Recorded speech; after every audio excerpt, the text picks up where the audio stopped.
Hey there, it's Ryan Reynolds, and you are listening to Fearless in Devotion, the absolute worst podcast in all of football history. Go get them, guys. Here they come, a mighty champions, raise your voices. When we sign a new player, we like to find out a little bit about them. We usually ask fans or journalists, but why not go one better? We've decided, why don't we ask the person who knows him better than anyone else? So with that in mind, we've decided to find out all we need about Liberato from his papa, Antonio Cacace. Welcome to the show, all the way from Wellington, New Zealand. How are you? I'm very well, thank you, and thanks for the opportunity. Thank you. Did I say it properly? Cacace? Yeah, Cacace, yes. Right. I've got a few questions for you. Before a few weeks ago, had you ever heard of Ryan Reynolds and Ron McElhenney? I mean, we know about them, that's for sure, but through the football, not much. But my wife Louisa, she told me all about it, and yeah, it's very exciting project. Yeah. We might get into that a little bit more, but first, can we sort of like go through a bit of family history? How did a guy? I think you're from the Naples area, aren't you? How did you end up in Wellington, New Zealand? My wife Louisa, she was born here in Wellington, but the parents, they are from my hometown, which is Massalubrense, near Napoli on the Amalfi Coast, and she was in Italy. We met. She spent 4 or 5 years in Italy with us and her family. And when I came to Wellington to meet her family, I fell in love with Wellington and the opportunity that they were presenting to me. Yeah, I mean, a lot of people do move to New Zealand for sort of like a better life as it is. It's a country I visited a few times, and it's a country I absolutely love. It's always been an ambition of Yeah. mine to maybe follow in your steps at one point. So Liberato, when he was growing up, was it always? There's a lot of sports in New Zealand, rugby, things like that, but was it always football due to his Italian roots? Yeah, of course. I'm a Napoli fan, as you can understand, and Maradona was the icon and the idol of the football at that time. I always had the Italian TV going on and try um, to watch Italian Serie A games. Of course, the World Cup with Italy involved. Not in the last two World Cup, unfortunately, but there was a better time then. But football has always been in our family, in our home, um, and also Liberato was always very keen to um, to kick a ball, age of 3 years old, 4 years old. Who was his hero growing up? I know I sense that maybe yours was Maradona, but Yeah, I mean, when he started to play at later age, and his idol was Maldini at the start, and after Grosso through the 2006 World Cup and so on. But there always been Italian players in his mind, Cannavaro, for example, Pirlo, and so on. But Maldini and Grosso, they were the latest idol, the latest players that he was following. Antonio, were you good at football yourself when you were growing up? Yeah, I mean, I always loved to play football. It was more for fun than professional. But as you know, that when we are on the field, we always think that we are the world champions.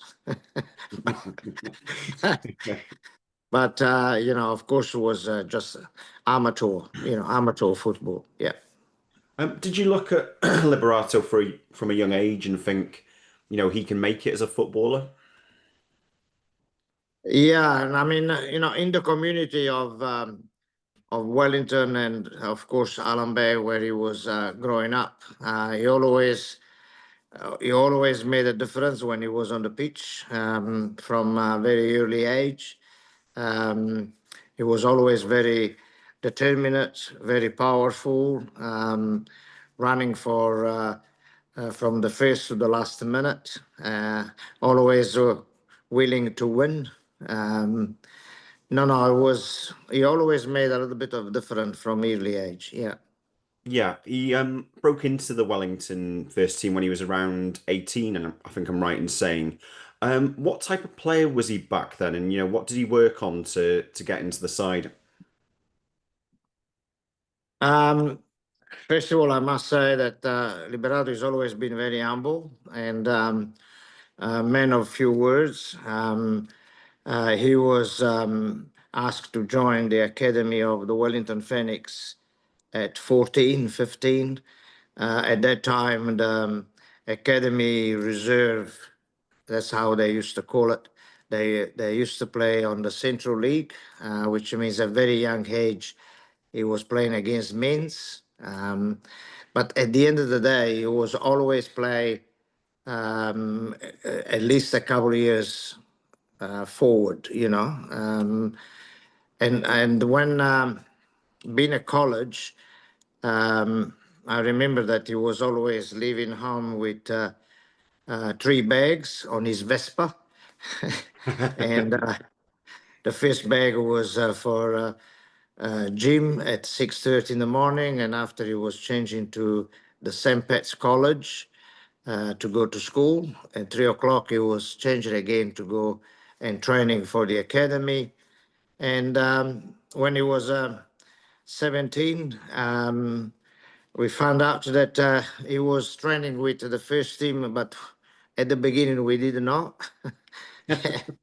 And he was called to go to Sydney one day at 17, and that's when we found out that he was training with the first team.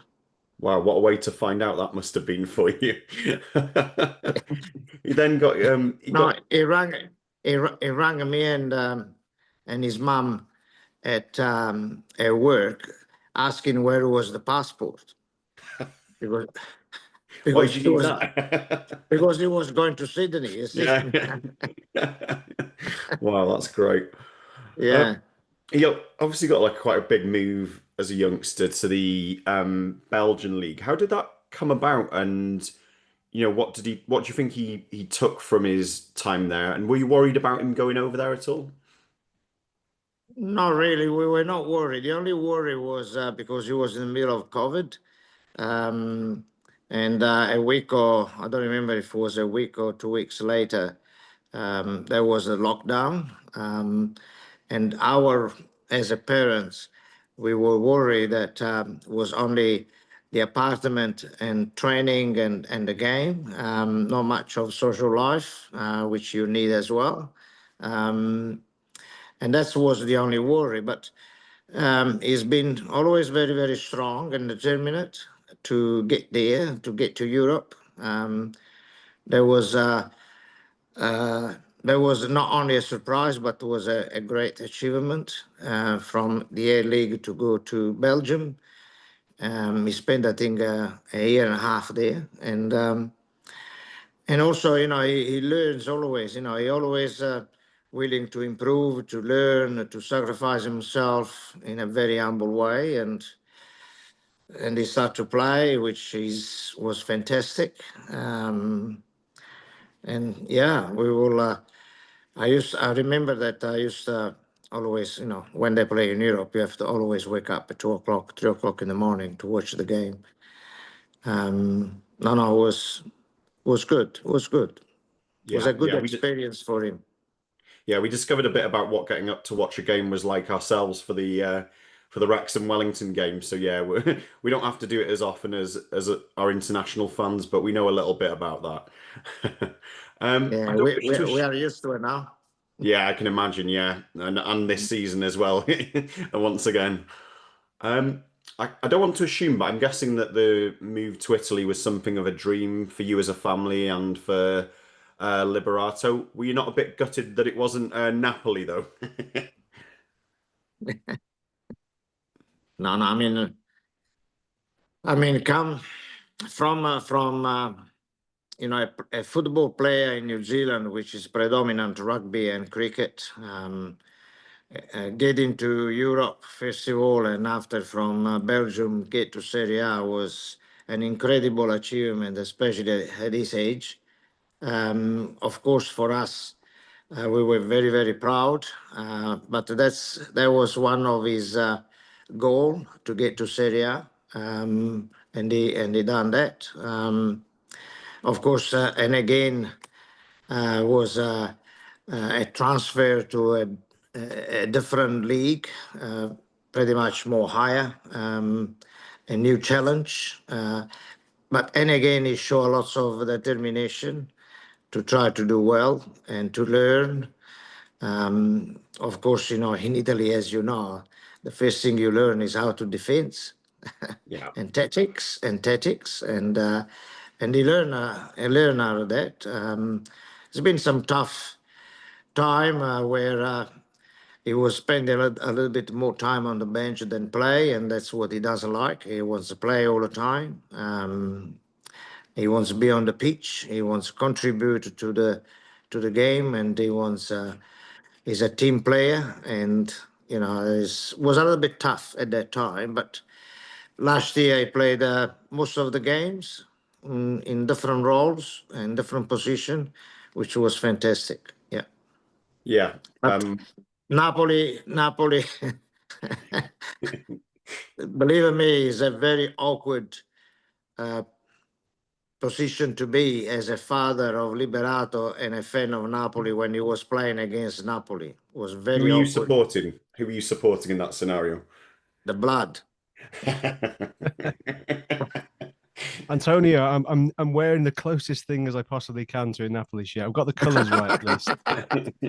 So I thought I'd do you the respect of that. It's a bit Sopranos-y, but it's good enough. But First of all, I think the red looks good on him as well. it certainly does. It certainly does. Antonio, lovely to meet you. Sorry for being late to this. That's okay, no problem. So just give us an idea what was the driving force behind Libby's decision to join Wrexham. Did he have firm offers on the table to stay there? I imagine they wanted to keep him because obviously one of the jewels in Empoli's crown, I'd imagine. I think first of all, it is the project that he loved it. The environment he always been searching for, search in regards of where he was going. He done his good research. Had been an humble man. He loves the fact of being in a very nice small community that everyone is behind the team and the club. Um, I think that's the major reason why I choose to come to Wrexham. No doubt the club would have wanted to keep him. I imagine that was a position he was. It's not as if a case of, well, yeah, we've been relegated, find another place. Yeah, I imagine they wanted to keep him, no doubt. yeah. After the very disappointing time that he was, the Empoli went down to Serie B, he always expressed the desire to stay in Serie A. There were two or three clubs very interested to have Liberato, and of course along with Wrexham. But at the end, he's not only made a good decision, but also Wrexham had the ability of having Liberato there.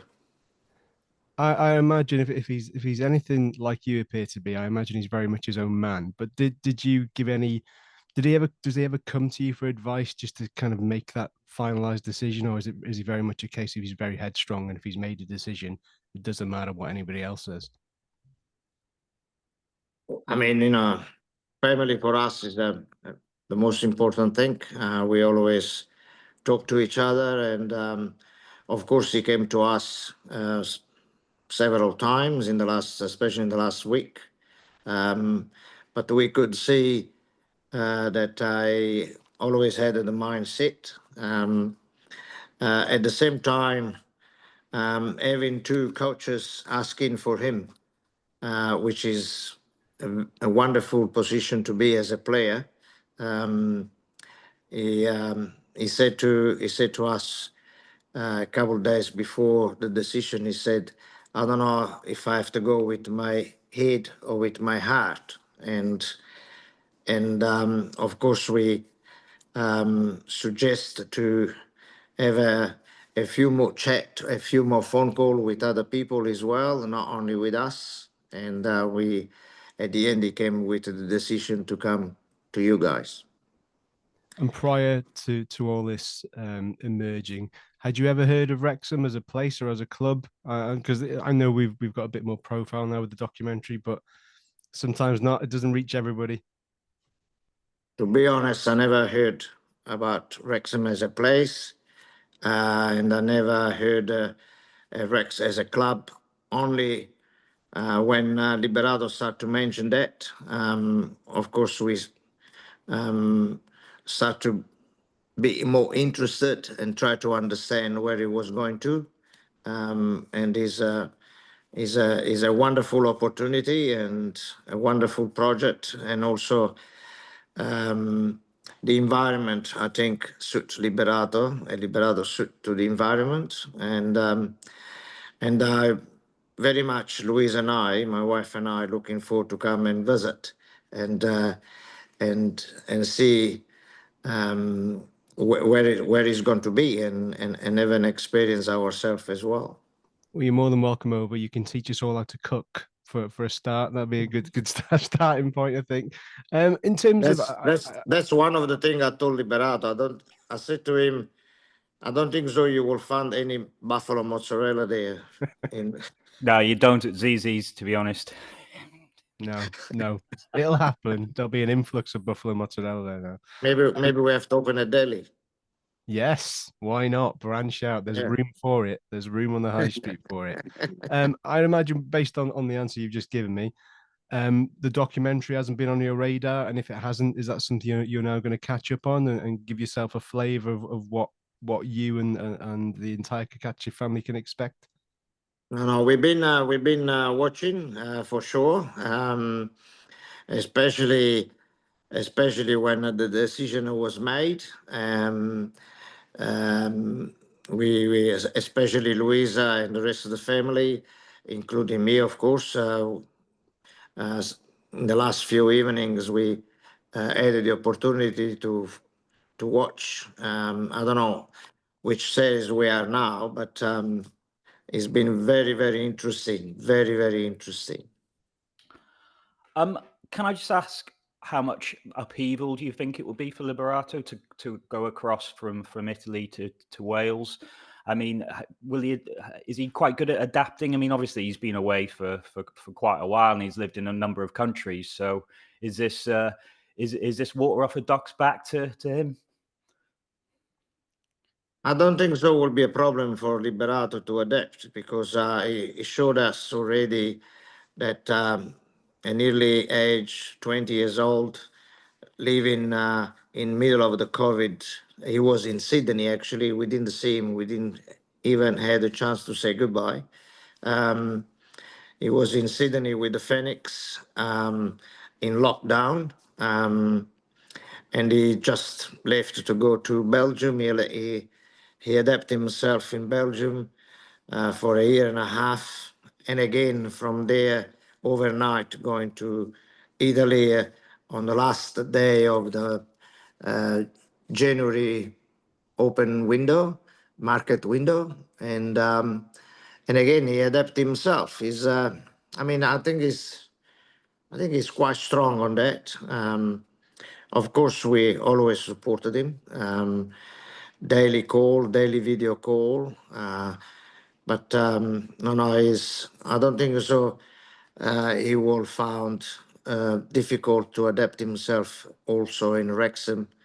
Also, in regards of the weather, I've been told that there's not much difference growing up in Wellington and in Wrexham.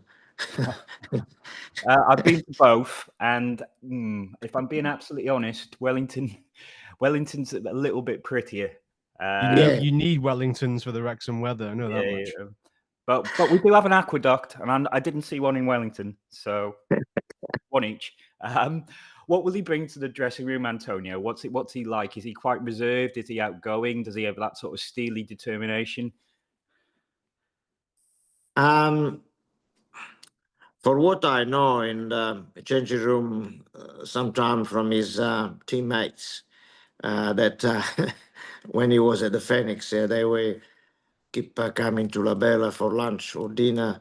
Um, uh, and he's always been very reserved.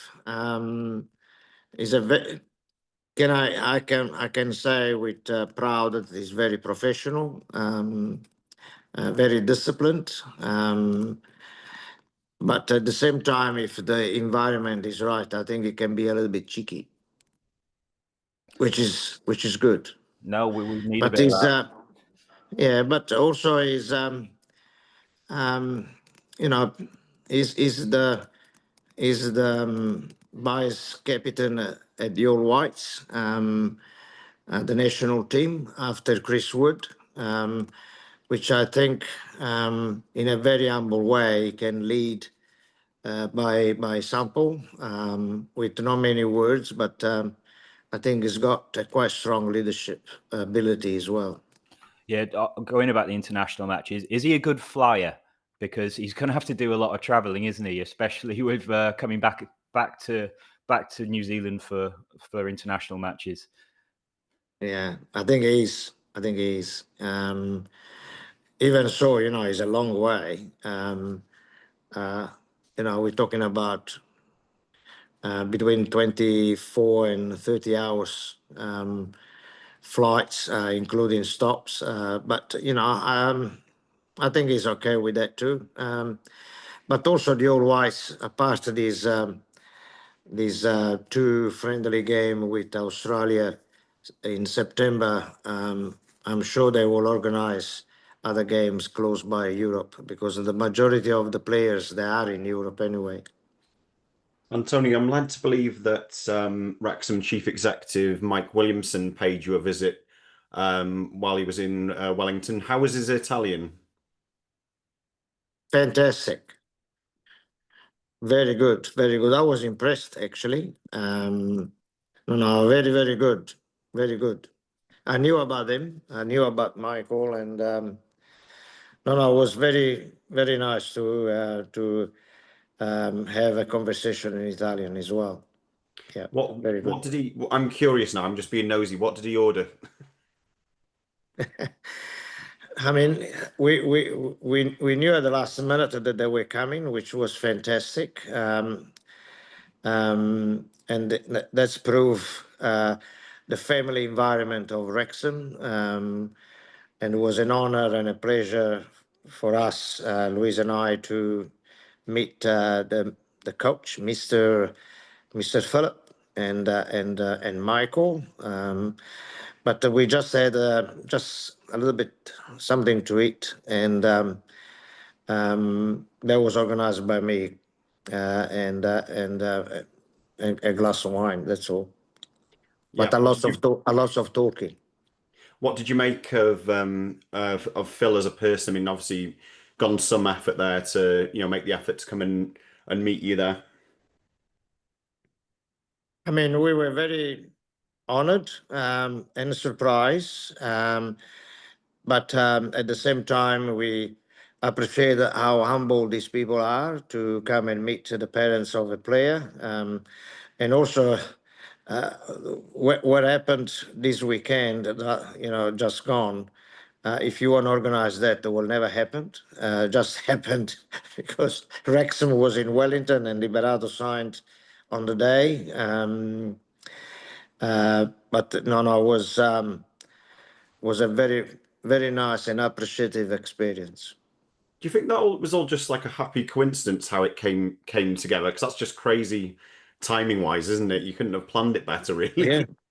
yeah, it was crazy. It was crazy because first of all, the media was they went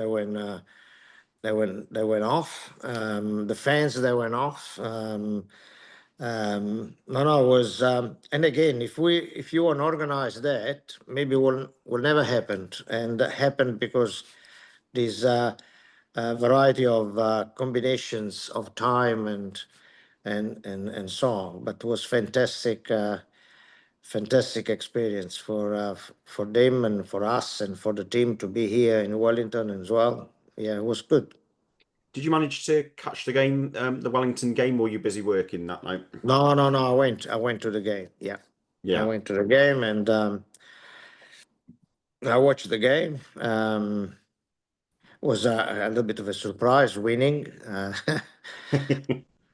but did you did no, you get no, back on the phone to Libby and say maybe you've made the wrong decision here? no, no. And I would never say that. But you know, it's a friendly game. At the end of the day, you could see. Um, I mean, you could see the difference on the pitch. But yeah, no, no. It was. I mean, good on you to Wellington because they were most of the players that were from the academy, and that shows you the good work that the Wellington Phoenix Academy is doing. Is producing a lot of good young players, and that was fantastic. And again, it was a friendly game. Yeah. How proud were you when Liberato was named New Zealand captain, and were you ever tempted to tell him to hold out for that Italian call-up? For the All Whites, Yes, yeah, yeah. eh, okay, and again, I start to receive a lots of messages on my phone of congratulations, congratulations. And I rang Liberato and I said, is anything that I should know? And he goes, by the way, I've been named. I've I'm been seeing a named. theme here. Okay. I've been named captain, but I forgot to tell you. Yeah, As you do.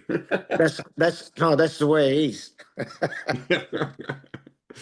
Oh, superb.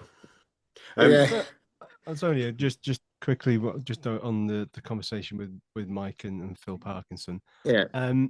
As a father, and your son is now moving to another country, I suppose you can tell a lot over a glass of wine when you look at another person in the eye. And as a father, first and foremost, you're seeking assurances, I guess, that I want to make sure you're going to look after my boy.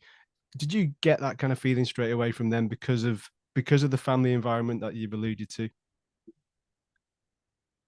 Look, just the fact that they came to see us and meet us, that's already a sign that they're going to look after Liberato, no, Yeah. no doubt. That's the first thing. And these hour and a half or 2 hours that we've been there talking, laughing, and so on, that became even more stronger feeling to see that they will look after Liberato, and I'm sure Liberato will give 300% back to them. Yeah. So just a little bit going back to you for a moment. As and when Wrexham fans go to La Bella Italia, and I'm sure they will, what is your signature dish? What would you be cooking us all? I've been thinking to do something different. No, no, joking. No, no, joking. Uh, I mean, it's, I don't know, maybe I have to play with licking potatoes a little bit more. Oh, there we are. Mashup. There I we Yeah. are. like it. Yeah, yeah. Yeah, Um, I've just been cheeky. no, I like the idea. That was going to bring me kind of to my next question. But what is the secret to a simple but tasty Italian dish? Because I'm gonna vouch for all three of us here and say we're not probably the greatest chefs and cooks in the world. Hang So on, speak for yourself. no, Andy, no. I know your pasta dishes are poor. So Antonio can give us any sage advice on how to make the a simple dish? The secret is what you just say, to keep simple. Right. The most important thing is to know what to buy and respecting the season and the market, and keep simple. But the most important thing also is the quality of the ingredients. That's number one. Of course, knowing the ingredients, you know what not to do and what to do. And if you keep simple, that's the best way to do it. How far can Libby go? I mean, it is very much. Is there no ceiling for him? I mean, obviously, we want him to help us take us to the top, which would be the next level in terms of Premier League. Mm. I mean, I suppose, you know, you don't impose any kind of limits to him. It's just a case of he wants to go as far as he possibly is able to, and is the sky's the limit for him? Yeah, yeah. I mean, uh, first of all, I mean, you know, if Wrexham will go to Premier, it will be an incredible journey, and it will be fantastic, not only for the players, and the club, but also for this community that I understand is strong and wonderful, and warm. In regards of Liberato, is you know, in this 3 years contract, he will give 300% to make that happen. He will make sure 300% to contribute as much he can to this dream to come true. And regards of what he's going to do after that, who knows? But I can feel it, and I can see, speaking to him in the last few days, he's very focused, very determined again, very committed to do well, which is great. Yeah. And after several wonderful trophy-laden years at Wrexham, will he end up at Napoli? Would you like to see that? That would be the dream, wouldn't it? That would be the actual dream for you, to see him in those colours. To be honest, it is a dream. Maybe it would be a dream for Liberato as well. I'm sure that it will be, especially the way Napoli is now, with that coach, Conte. But at the end of the day, if he gets to Premier, and he will do well also in the Premier with Wrexham or with not Wrexham, I think he achieved what he always want to achieve, which is Serie A and Premier is the two best league in the world, I believe, and in a different ways. But yeah, I think it will be great if he achieved that. Just the final one from me. I may have missed this answer before coming on, but did he have any football idols growing up? Is there any particular footballers he looked up to, had posters on his wall, and anybody modelled his game on? I was saying before that in 2006, when Italy won the World Cup, was Grosso and Cannavaro.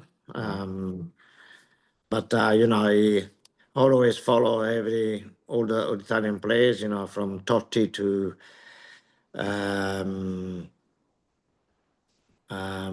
Totti and Pirlo and so on. But Grosso and Maldini.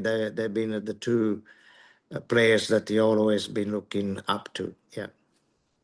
It's a high bar. It's a good influence to have. Yeah. Yeah. Maldini, you know, he was one of the best. 100%.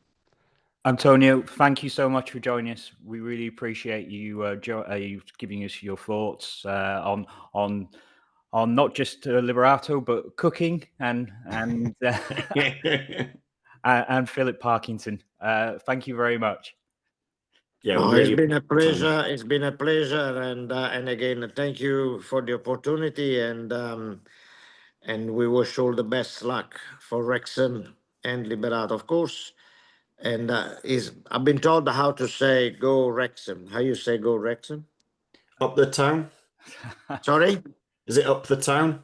after term. That's Up right. the town, there you go. That's good. Cheers. That's good. Love it. Cheers. Wrexham is the